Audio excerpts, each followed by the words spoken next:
Hi friends, कशा आहात तुम्ही सगळे? स्वागत आहे तुमचं माझ्या नवीन एका ब्लॉगमध्ये. तर आजचा ब्लॉग पण खूप मस्त आणि छान होणार आहे. त्याचं कारण सांगते मी तुम्हाला की आपल्या कुठल्याही आईला, वडिलांना आपल्या मुलांनी असं काहीतरी केलं तरी आपल्याला खूप छान असं वाटतं, खूप आनंद होतो. आणि प्रत्येक आईवडिलांना असं वाटतं की आपल्याही मुलांनी असं करावं. तर माझी मुलं पहिल्यापासूनच म्हणजे पहिलीपासूनच भाषणात वगैरे भाग घेतात. पण 1 ऑगस्टला लोकमान्य टिळकांची जयंती होती आणि त्यानिमित्त माझ्या मुलांनी पण दोन्ही मुलांनी भाषणामध्ये भाग घेतलेला. आणि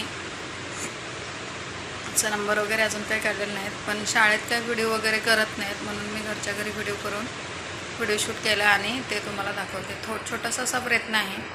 तुम्हाला ब्लॉग आवडतो आहे का? भाषण कसं वाटतं आहे कमेंट करून सांगा. चला ब्लॉग कंटिन्यू करा.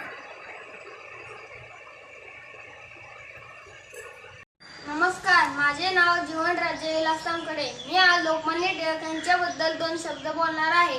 अध्यक्ष महाशय, पूज्य गुरुजन वर्ग आणि येथे जमलेल्या माझ्या बालमित्रांनो, आज मी तुम्हाला लोकमान्य टिळक यांच्याबद्दल 2 शब्द बोलणार आहे.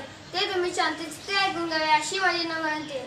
स्वराज्य हा माझा जन्मसिद्ध हक्क आहे आणि तो मी मिळवणारच अशी गर्जना करून लोकमान्य टिळक इंग्रजांना हादरवून सोडणारे देशभक्त म्हणजेच लोकमान्य टिळकांचा जन्म 23 जुलै 1856 रोजी रत्नागिरीमधील चिखले या गावी झाला. त्यांचे संपूर्ण नाव बाळ केशव गंगाधर टिळक व त्यांच्या वडिलांचे नाव गंगाधर टिळक व आईचे नाव पार्वतीबाई असे होते. बाळ गंगाधर टिळक लहानपणापासून कुशाग्र बुद्धीचे होते.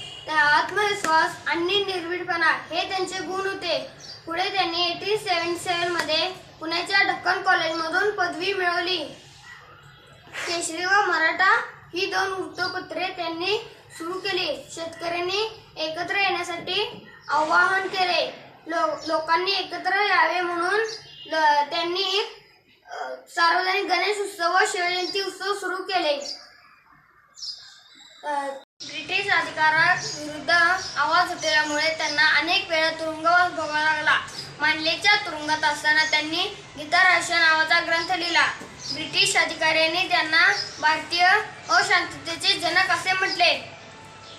1 ऑगस्ट 1920 रोजी लोकमान्य टिळकांचे निधन झाले. पुढे भारतीय जनतेला स्वातंत्र्याचा मार्ग दाखवणारा दीपस्तंभ मावळला. अशा थोर नेत्यास माझे कोटी कोटी प्रणाम.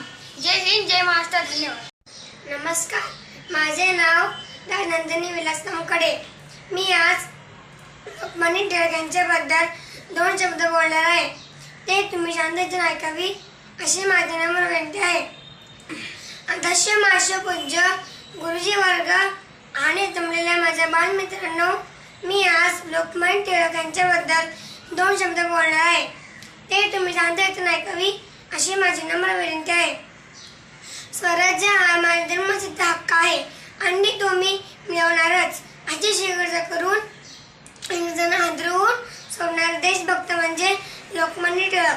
लोकमान्य टिळकांचा जन्म 23 जुलै 1856 रोजी रत्नागिरी मधील चिखले या गावी झाला.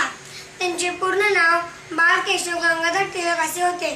त्यांच्या वडिलांचे नाव गंगाधर टिळक व आईचे नाव पार्वतीबाई असे होते. लोकमान्य टिळक लहानपणापासून कुशाग्र बुद्धीचे होते.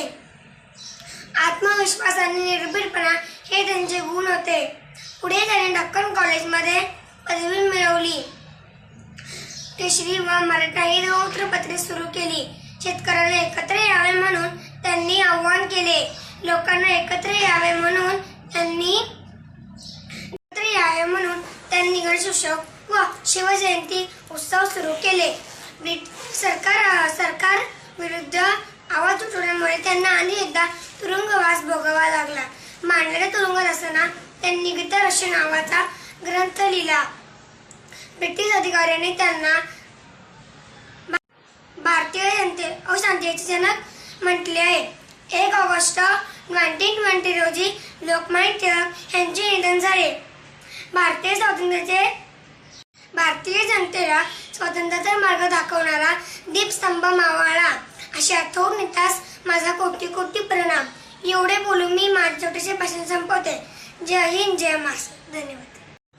तर गाईज ब्लॉग कसा वाटला कमेंटमध्ये नक्की सांगा. चॅनलवर नवीन असेल तर सबस्क्राईब करायला विसरू नका. भेटूया पुढच्या ब्लॉगमध्ये. तोपर्यंत बाय बाय.